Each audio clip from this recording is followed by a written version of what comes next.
So hello students, आज हम discuss करने वाले नेशनल इनकम चैप्टर का पार्ट सेकंड। ऑलरेडी हमने पार्ट फर्स्ट डिस्कस कर लिया, जिसमें हमने थोड़ा सा बेसिक समझा था। आज समझते हैं नेशनल इनकम में कौन कौन सी टर्म्स यूज होती हैं और नेशनल इनकम को कैसे लिखा जाता है। तो सबसे पहले बात करते हैं अगर नेशनल इनकम की, तो नेशनल इनकम को डिनोट किया जाता है NNPFC से, ठीक है, जिसका मतलब होता है नेट नेशनल प्रोडक्ट एट, यहाँ पर कुछ नहीं है, यहाँ वर्ड यूज करेंगे हम एट फैक्टर कॉस्ट, ठीक है। अब ये तो हो गया नेशनल इनकम की टेक्निकल टर्म्स, ठीक है, NNPFC बोलते हैं। लेकिन हिंदी और इंग्लिश में इसका मीनिंग क्या है, तो सबसे पहले आपको मैं वही समझा देता हूँ। सबसे पहले आपको समझना पड़ेगा कि यहाँ पर जी का मतलब होता है ग्रॉस। ग्रॉस मतलब हिंदी में कहते हैं इसको सकल। सकल मतलब क्या होता है, बेसिकली ये मार्कर जो मैं पढ़ा रहा हूँ जिससे वो 20 रुपीज़ का है। अब ये मार्केट में 20 रुपीज़ का है, मैंने खरीदा था, लेकिन अब मैंने इसको यूज़ कर लिया तो इसकी वैल्यू अब रह गई मान लो 10 रुपये। तो अब इसकी जो नेट वैल्यू है, नेट वैल्यू मतलब बची हुई वैल्यू वो 10 है, लेकिन जब टोटल की वैल्यू कितनी थी वो थी 20। तो इसकी सकल वैल्यू या ग्रॉस वैल्यू कहेंगे आप 20 और आज की वैल्यू बोलेंगे तो वो है 10, तो उसे बोलेंगे नेट वैल्यू, ठीक है। सो एक एन का मतलब होता है यहाँ पर नेट। नेट का मतलब होता है शुद्ध, या आप इसे निवल भी बोल सकते हैं, निवल, ठीक है। उसके बाद नेक्स्ट आता है डोमेस्टिक, जिसको डिनोट करते हैं डी से। डोमेस्टिक मतलब होता है हमारे देश के अंदर की इनकम के लिए वर्ड यूज होगा, जिसे हिंदी में कहेंगे घरेलू, ठीक है। उसके बाद नेक्स्ट यूज होगा नेशनल। नेशनल मतलब राष्ट्रीय हो गया, ठीक है। उसके बाद DN, उसके बाद P का मतलब होता है प्रोडक्ट। प्रोडक्ट का मतलब हो गया उत्पाद, ठीक है।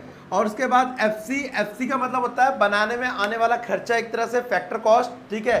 सो फैक्टर कॉस्ट, ठीक है, कारक लागत बोलेंगे इसे, या साधन लागत ही बोल सकते हैं आप, कारक लागत लिख देता हूं मैं भी।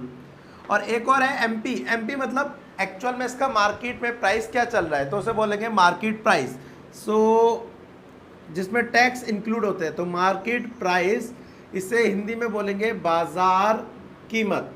सबसे पहले तो आपको इसका मतलब पता होना चाहिए ये सारे का, ठीक है। एक और लिख लीजिए VA मतलब value added. Value added Hindi में इसे बोलेंगे मूल्य वृद्धि, मूल्य वृद्धि, ठीक है। इन टर्म्स के बारे में आपको पता होना चाहिए। अब देखो मैंने आपको ये बता दिया।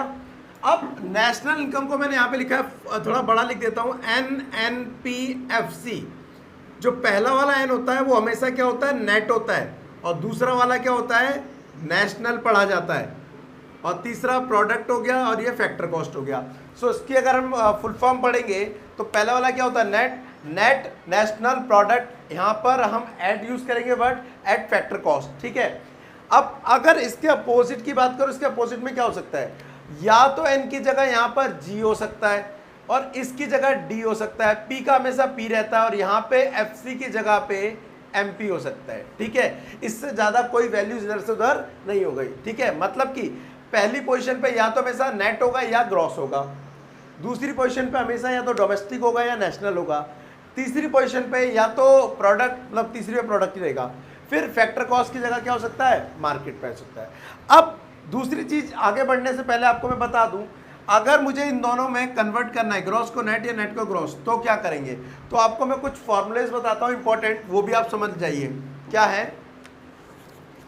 अगर आपको जी को, ग्रॉस को कन्वर्ट करना है किसमें, नेट में, मींस N में, तो आपको क्या करना है, इसको इसमें कन्वर्ट करने के लिए इसमें से माइनस करना पड़ेगा डेप्रिशिएशन, जिसे हिंदी में कहते हैं मूल्य ह्रास, ठीक है। और अगर आपको इसको इसमें कन्वर्ट करना है तो आप इसमें डेप को क्या कर देंगे, प्लस कर देंगे। ग्रॉस को नेट बनाने के लिए डेप माइनस किया जाता है, और नेट को ग्रॉस बनाने के लिए डेप प्लस किया जाता है, ठीक है। ऐसे ही अब आता है इन दोनों में, डोमेस्टिक और नेशनल। डोमेस्टिक को नेशनल बनाना है, डोमेस्टिक मीन्स घरेलू को नेशनल बनाना है, क्या करेंगे, नेशनल। तो क्या करना पड़ेगा, डोमेस्टिक में क्या होता है, ओनली देश के अंदर की इनकम ऐड होती है, और नेशनल में विदेशों से आने वाली इनकम भी ऐड होती है। तो इसमें क्या कर देंगे, इसको ये बनाने के लिए प्लस कर देंगे इसमें NFIA। What is NFIA? Net factor income from abroad. इसको मैं कहीं पे लिख देता हूँ, NFIA की फुल फॉर्म यहाँ पे लिख देता हूँ, net factor income from abroad. ठीक है, अब्रॉड मतलब विदेश से, OAD अब्रॉड। हिंदी में आप नोट कर लीजिएगा, मतलब बता देता हूँ, विदेशों से प्राप्त शुद्ध साधन आए। ठीक है, विदेशों को हम देते भी इनकम और उनसे लेते भी है, तो उसके बीच का जो डिफरेंस होगा ना, मीन्स हमने उसको दिया, ठीक है, और उससे लिया भी, तो फ्रॉम -2 करके net factor income from abroad minus net factor income to abroad, उन दोनों का डिफरेंस को मैं शॉर्ट में यूज करूंगा NFIA इन शॉर्ट। ठीक है, तो डोमेस्टिक में विदेशी इनकम जो आई है उसे ऐड कर दिया तो क्या बन गई नेशनल, और नेशनल को इधर बनाने के लिए क्या कर दो, NFIA माइनस कर देंगे, याद है। उसके बाद लास्ट आपका है यहाँ पर क्या, FC एंड MP। FC मतलब फैक्टर कॉस्ट, MP मतलब मार्केट प्राइस। अगर इसको इसमें कन्वर्ट करना है फैक्टर कॉस्ट को मार्केट प्राइस में, तो आपको इसमें ऐड करना पड़ेगा NIT, और अगर इसमें कन्वर्ट करना है तो प्लस करना पड़ेगा, माइनस करना पड़ेगा NIT। FC को MP बनाने के लिए प्लस NIT और माइनस करने के लिए MP को FC बनाने के लिए माइनस NIT। ठीक है, होप सो आपको दिख रहा होगा। ठीक है, और अगर नहीं दिख रहा हो तो आप मेरी आवाज़ को साथ से कवर कर सकते हैं, अदरवाइज मैं यहाँ पे ड्रॉ कर देता हूँ दोबारा से एक बार। FC को क्या बनाना है, MP तो प्लस NIT, और अगर इधर बनाना है तो माइनस NIT। अब NIT का क्या मतलब होता है वो भी मैं यहाँ लिख देता हूँ। NIT मतलब होता है नेट इनडायरेक्ट टैक्स, जो आता कैसे है, indirect tax minus subsidy, indirect tax minus subsidy. NIT की फुल फॉर्म दोबारा सुन लीजिए, नेट इनडायरेक्ट टैक्स। ठीक है, और वो कैसे निकलता है, इनडायरेक्ट टैक्स माइनस सब्सिडी। तो बेसिकली आपको नेशनल इनकम करने के लिए ये चीज़ें पता होना जरूरी है। सबसे पहले तो आपको पता होना चाहिए इनकी सबकी वैल्यूज। G मतलब ग्रॉस, N मतलब नेट, D मतलब डोमेस्टिक, N मतलब नेशनल, और P मतलब प्रोडक्ट, FC मतलब फैक्टर कॉस्ट, MP मतलब मार्केट प्राइस, और VA मतलब वैल्यू एडिड। उसके बाद इनको कन्वर्जन करना आना चाहिए, ग्रॉस को नेट बनाना, नेट को ग्रॉस बनाना, डोमेस्टिक को नेशनल, नेशनल को डोमेस्टिक, FC को MP, MP को FC।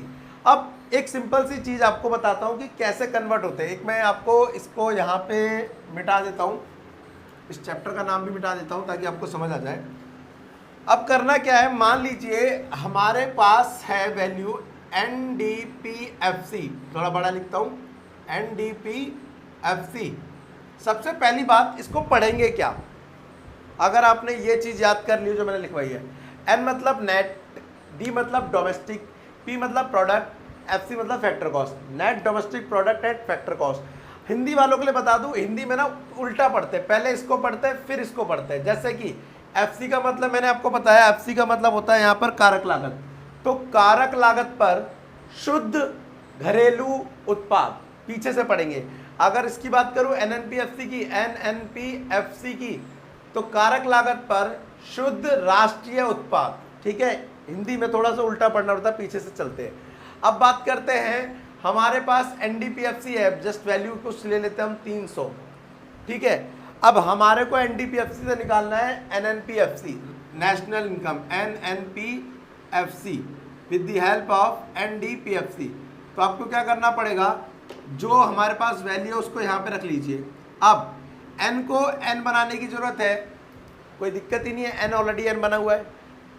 डोमेस्टिक को नेशनल बनाना है। अब यहाँ देखो, डोमेस्टिक को क्या बनाना है, नेशनल, डोमेस्टिक को बनाना है नेशनल, तो प्लस NFIA। P का P है, FC का FC है, कोई चेंज नहीं, तो हमें ओनली इसको चेंज करना पड़ा। ठीक है, और अपने आप फॉर्मूला बन गया। कहना क्या चाहता हूँ मैं, आगे जो मैं नेशनल इनकम कराऊंगा उसके लिए या तो आप फॉर्मूले याद कर लीजिए, ठीक है, और अगर आप फॉर्मूले याद नहीं करना चाहते तो बेसिक से मेरी तरफ से बनाए गए कुछ रूल्स हैं। रूल्स मतलब ऐसे ही सिंपल तरीके के चार्ट से बना दिए ताकि आपको समझ आ जाए कि नेशनल इनकम के फॉर्मूले कैसे बने। ठीक है, अगर ये समझ आ रहा है तो अच्छी बात है, नहीं तो कुछ गड़बड़ है। अच्छा, इससे रिलेटेड अगर आपको बता दूं, NDPFC को हमारे देश की डोमेस्टिक इनकम भी कहते हैं, डोमेस्टिक इनकम। वहीं आपको मैं ऑलरेडी बता चुका हूं। और NNPFC को हमारे देश की नेशनल इनकम, इसे बोलते हैं घरेलू आय।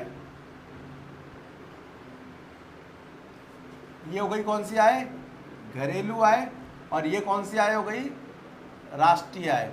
ठीक है, ये दोनों हो गए। और इसको इसमें कन्वर्ट करने के लिए हमें निकालना है NNPFC, और है हमारे पास क्या? NDPFC। तो डी को क्या बनाना है? एन करना है। तो डी को एन बनाने के लिए मैंने बताया आपको क्या होगा, ऐड होगा NFIA। आपको मैं बोलूँगा पहले आप जिन लोगों का मीडियम हिंदी है, पहले आप ये वाले नेशनल इनकम के न्यूमेरिकल ना इंग्लिश में सीखिए।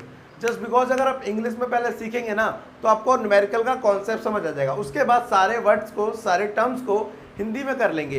हिंदी में करने के बाद आपको समझ भी आ जाएगा। ठीक है, तो पहले आप मोस्टली जो टर्म्स है वो इंग्लिश में समझिए।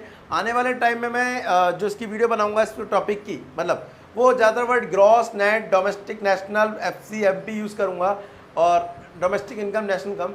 तो आपको मैंने सुविधा के लिए, आपके समझने के लिए मैंने हिंदी में लिख दिया है, लेकिन आप इसको इंग्लिश में रखिए। पहले इंग्लिश में समझ लीजिए, उसके बाद एक वीडियो साथ में हिंदी में ही पूरी बना दूंगा। ठीक है, लेकिन पहले इंग्लिश में। ठीक है, सो अगली क्लास में आप तक सबको ये सारी चीज़ें याद होनी चाहिए। अगर अगली क्लास में ये याद रहेगा तो आपको नेशनल इनकम यूँ आ जाएगा। ठीक है, तो चलिए मिलते हैं अगली क्लास में। इस क्लास से रिलेटेड अगर आपको कोई भी डाउट्स हो, कोई भी सजेशन हो, तो प्लीज़ कमेंट बॉक्स में लिखिए।